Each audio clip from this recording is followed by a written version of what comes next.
कल enforcement directorate की छापेमारी और रेड पंजाब के कई इलाकों में हुई। मोहाली में, लुधियाने में, कई जगहों पर ईडी ने रेड करी।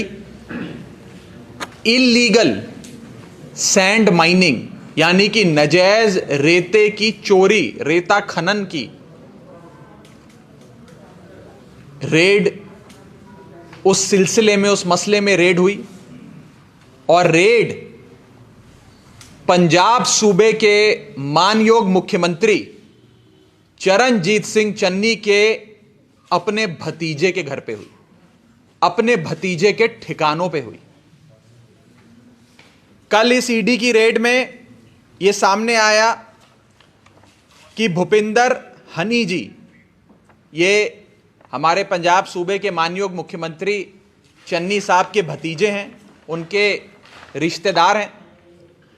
उनके घर पे मोहाली में, उनके अड्डों पे, ठिकानों पे लुधियाने में और कई जगह रेड हुई। अभी इन्फोर्समेंट डायरेक्टरेट की ओर से ऑफिशियल पंचनामा या एक सर्कुलर की क्या क्या चीजें बरामद हुई हैं औपचारिक तौर पे नहीं आया है, लेकिन जो अखबारों में छपा और सूत्रों के हवालों से पता लगा है वो ये है कि अभी तक इस रेड में, जो रेड आज भी चल रही है, कल सुबह से चल रही है, कल पूरा दिन चली, आज भी चल रही है, हो सकता है आगे भी चले, इसमें 10 करोड़ रुपए से भी नकद कैश, 10 करोड़ रुपए से भी नकद कैश बरामद हुआ है। चन्नी साहब के भतीजे के अपने घर से करोड़ों रुपए के कैश को बरामद किया गया है। 56 करोड़ रुपए की, 56 करोड़ रुपए की एंट्रियां, बैंक एंट्रियां अभी तक पकड़ी जा चुकी हैं। लाखों रुपए का, बता रहे हैं शायद 21-22 लाख रुपए का गोल्ड यानी कि सोना बरामद हुआ है। करोड़ों रुपए की लग्जरी गाड़ियां, बड़ी बड़ी जो करोड़ों रुपए की गाड़ियां आती हैं, वो गाड़ियां बरामद हुई हैं। और प्रॉपर्टी के कागज, बड़े बड़े जमीनों के, बंगलों के, फार्म हाउसों के कागज निकले हैं। अभी तक सिर्फ इतनी ही चीजें बाहर निकल कर आई हैं। रेड चल रही है, हो सकता है और भी चीजें निकलें। बताया जा रहा है, मुझे तो जानकारी नहीं थी, कुछ साथी बता रहे थे कि शायद मानयोग मुख्यमंत्री चरणजीत सिंह चन्नी जी के भतीजे के पास आज से कुछ महीने पहले तक इतनी संपत्ति, इतनी वेल्थ, इतने करोड़ रुपए नहीं होते थे। और ये सारी चीजें कहीं ना कहीं पिछले 111 दिनों में ही उन्होंने इकट्ठी करी। यानी कि वही 111 दिन जब चरणजीत सिंह चन्नी साहब मुख्यमंत्री थे पंजाब के। अब आप सोचिए कि अगर एक भतीजे, मुख्यमंत्री के एक भतीजे के घर पे इतना सब कुछ, इतने करोड़ रुपए, इतना सोना, इतनी करोड़ रुपए की गाड़ियां, प्रॉपर्टी के कागज जब्त हो सकते हैं, बरामद हो सकते हैं, तो सोचिए कि बाकी भतीजों और रिश्तेदारों के यहां पर क्या क्या मिलेगा। दूसरी चीज सोचिए कि अगर रेड अभी तो भतीजे पे हुई चन्नी साहब के, और उस भतीजे के पास करोड़ों रुपए मिल गए, नकद मिल गए, अगर यह रेड चन्नी साहब के अपने घर पर हो जाती तो सोचिए कितने करोड़ रुपए, कितनी संपत्ति मिलती। और तीसरी चीज सोचिए कि अगर चरणजीत सिंह चन्नी साहब 111 दिन की बजाय 5 साल पंजाब सूबे के मुख्यमंत्री रहे या रहे होते तो कितनी बेशुमार दौलत वो भ्रष्टाचार करके कमा सकते थे, कितनी उन्होंने कमाई होती। अगर 111 दिन में उनके भतीजे के घर से 10-10 करोड़ रुपए सोने, गाड़ियां, 56 करोड़ की बैंक एंट्रियां, कागजात प्रॉपर्टी के मिल रहे हैं। सिर्फ 111 दिन में अगर इतना कमा लिया तो 5 साल में चन्नी साहब कितना कमाते, ये सोचिए। ये 3 चीजें आज सोचने वाली हैं। ये आपको भी सोचनी है, पंजाब की आवाम को, और हमको भी सोचनी है। क्या हम ऐसा पंजाब बनाना चाहते हैं जिस सूबे के मुख्यमंत्री पर नजायज रेते के खनन, नजायज रेते की माइनिंग के चोरी के आरोप लगे, उसके परिवार वालों के घरों से करोड़ों रुपए लगे मिले? क्या फर्क रह गया? मैं आपसे पूछता हूं, क्या फर्क रह गया बादलों में और चन्नी साहब में? क्या फर्क है? जब इनकी सरकार होती थी तो इन्होंने अपने 7 स्टार होटल बना लिए,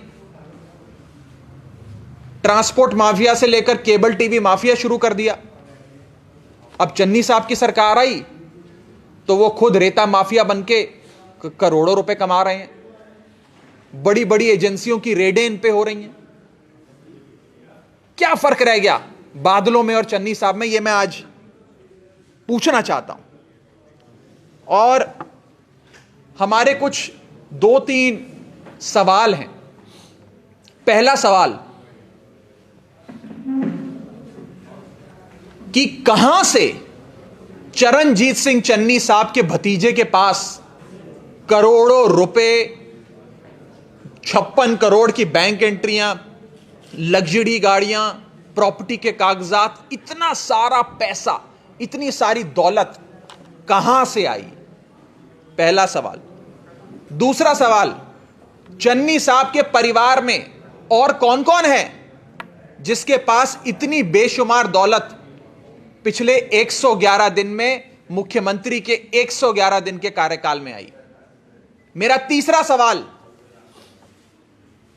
अगर यह बात सही है कि यह सारा पैसा उन्होंने 111 दिन में कमाया है, अगर यह बात सच है, अगर इसकी पुष्टि होती है, तो यह बताएं कि 111 दिन में अगर भतीजे ने इतना कमाया है तो मुख्यमंत्री साहब ने कितना कमाया? और बताएं कि अगर 111 दिन में इतनी बेशुमार दौलत कमा ली तो कहीं चन्नी साहब 5 साल मुख्यमंत्री रह जाते तो कितना कमा लेते? ये सारी चीजें आज मैं पंजाब सूबे के मानयोग मुख्यमंत्री चरणजीत सिंह चन्नी, कांग्रेस पार्टी की अध्यक्षा सोनिया गांधी जी, कांग्रेस पार्टी के बड़े नेता राहुल गांधी जी और कांग्रेस पार्टी के पंजाब प्रधान नवजोत सिंह सिद्धू से पूछना चाहता हूं। सिद्धू साहब अभी थोड़ी देर पहले प्रेस कॉन्फ्रेंस कर रहे थे, लगातार बोलते आए, मैं पंजाब की बात करता हूं, मैं पंजाब के मुद्दों पे खड़ा हूं, या तो पंजाब रहेगा या सिद्धू रहेगा, न जाने क्या क्या बोलते हैं। मैं सिद्धू साहब से पूछना चाहता हूं, सिद्धू साहब, आपके मुख्यमंत्री के रिश्तेदारों के घर छापेमारी हुई, करोड़ों रुपए के कैश की जब्त हुआ, सीज हुआ। आप मुझे बताएं कि आप क्या कहना चाहते हैं इस बारे में। और जो लोग ये सवाल करेंगे, मुझे पता ये सवाल आएंगे कि आप लोग आम आदमी पार्टी वाले तो हमेशा से विरोध करते आए सीबीआई की रेड का, इन्फोर्समेंट डायरेक्टरेट की रेड का, क्योंकि रेडें तो अरविंद केजरीवाल जी से लेकर आम आदमी पार्टी के मंत्रियों पर भी हुई, रेडें हम सब पर हुई। तो क्या आज हम केंद्र सरकार के साथ होकर यह बात कह रहे हैं? अगर यह सवाल किसी के मन में आता है तो मैं उसका जवाब सीधे तौर पे देना चाहता हूं कि नरेंद्र मोदी जी की सरकार ने हर एजेंसी को आम आदमी पार्टी के लोगों पे छोड़ा, अनलीश किया। All instruments of the state were unleashed on Arvind Kejriwal. And जब जब अरविंद केजरीवाल जी पर, उनके मंत्रियों पर, उनके विधायकों पर कभी भी कुछ ऐसी रेड हुई, 10 मफलर से ज्यादा कुछ नहीं मिला। और यहां पे चन्नी साहब के रिश्तेदारों के घरों पे करोड़ों रुपए बरामद होते हैं। जब अरविंद केजरीवाल पे हमारे प्रधान अरविंद केजरीवाल जी पर रेड होती है तो सीबीआई 10 मफलर बरामद करता है, और चन्नी साहब के भतीजे के घर पे रेड होती है तो सीबीआई 10 करोड़ रुपए बरामद करता है।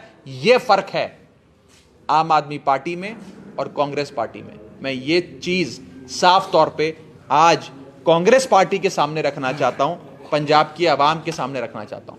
इस सिलसिले में किसी भी साथी का कोई सवाल हो तो आप। राघव जी, एक सवाल है। कल सीएम से भी बातचीत की थी, वो कह रहे वेंडेटा पॉलिटिक्स हो रही है। बीजेपी के जो लीडर्स हैं वो कह रहे हैं अवेयरनेस पॉलिटिक्स हो रही है, तो रेड हुई तो पैसे मिल रहे। इस पे आप क्या कहेंगे? देखिए मैं ना बीजेपी ने क्या कहा ना कांग्रेस ने क्या कहा उसका समर्थन करता हूं। हम तो अपनी बात कह रहे हैं, हम तो दूर से खड़े इस पूरे प्रकरण को देख रहे हैं। अच्छा, मैं एक चीज कहना भूल गया, अच्छा किया कि आपने मुझे याद करा दिया।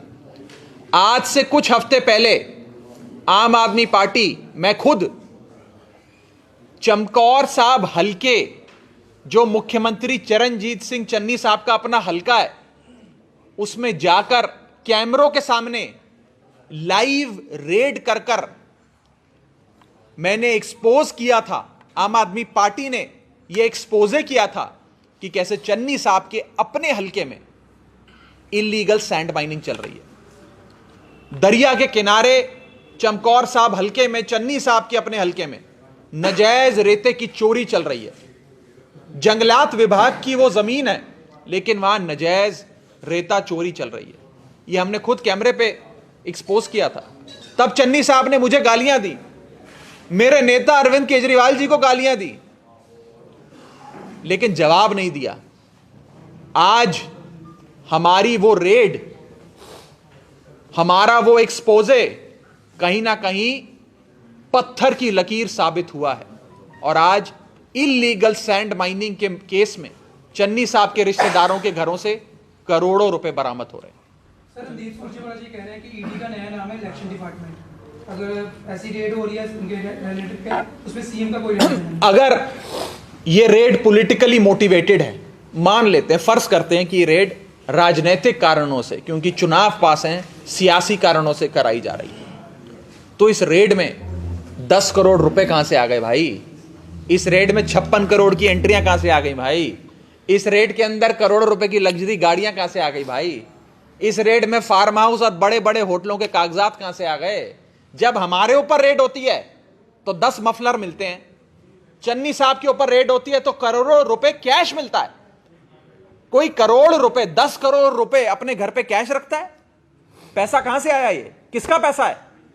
ये पंजाब की आवाम का पैसा है, जो इन लोगों ने पंजाब की मिट्टी बेच बेच के कमाया है। मेरा सीधा आरोप है।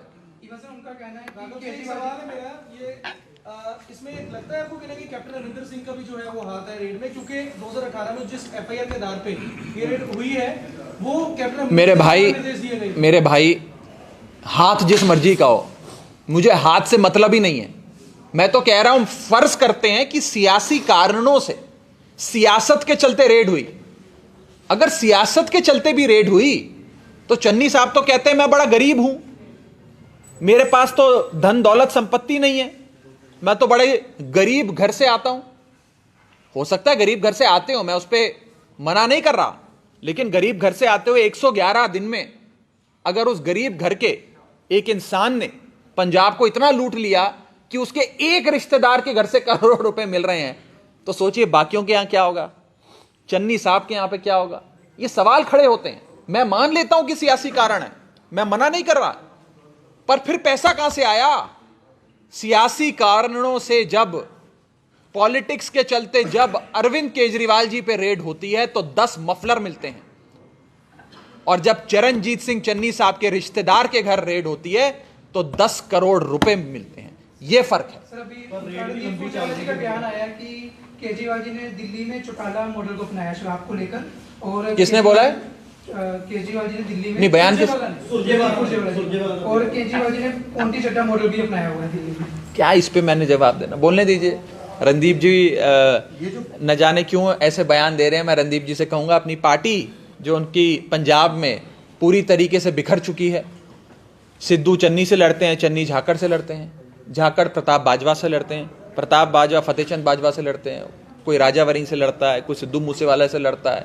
ये आपस में लड़ाइयाँ जो चल रही हैं कांग्रेस की, सुरजेवाला साहब जिनकी मैं बड़ी इज्जत करता हूँ, वो पहले कांग्रेस की लड़ाइयाँ सुलझाएं, उसके बाद हमसे सवाल करें। ये जो पैसा रिकवर हुआ है 10 करोड़, आपको क्या लगता है? क्योंकि ये इलेक्शन में ये सारा पैसा जो है होना था जब देखिए, ये कहाँ यूज होना था, ये तो जिस शख्स की दौलत है, जिस शख्स ने ये पैसा कमाया नाजायज काम करके, वो बताएगा, मैं नहीं बता सकता। लेकिन वो शख्स जिसे मुझे बताया जा रहा है कि चन्नी साहब के मुख्यमंत्री बनने से पहले उसके पास इतनी धन दौलत संपत्ति नहीं थी, इतना पैसा नहीं था, इतनी दौलत नहीं थी। 111 दिन चन्नी साहब मुख्यमंत्री रहे और 111 दिन में उसके पास इतनी संपत्ति आ गई, इतनी दौलत आ गई। कहां से आई? 111 दिन में ऐसा क्या हुआ, ये मैं पूछना चाहता हूं, या आप सब सोचे। तो इसका मतलब तो ये हुआ ना कि चन्नी साहब ने 111 दिन में बादलों को और कैप्टन साहब को भी करप्शन में पीछे छोड़ दिया, बहुत पीछे छोड़ दिया, और बड़ी लंबी लकीर खींची है चन्नी साहब ने।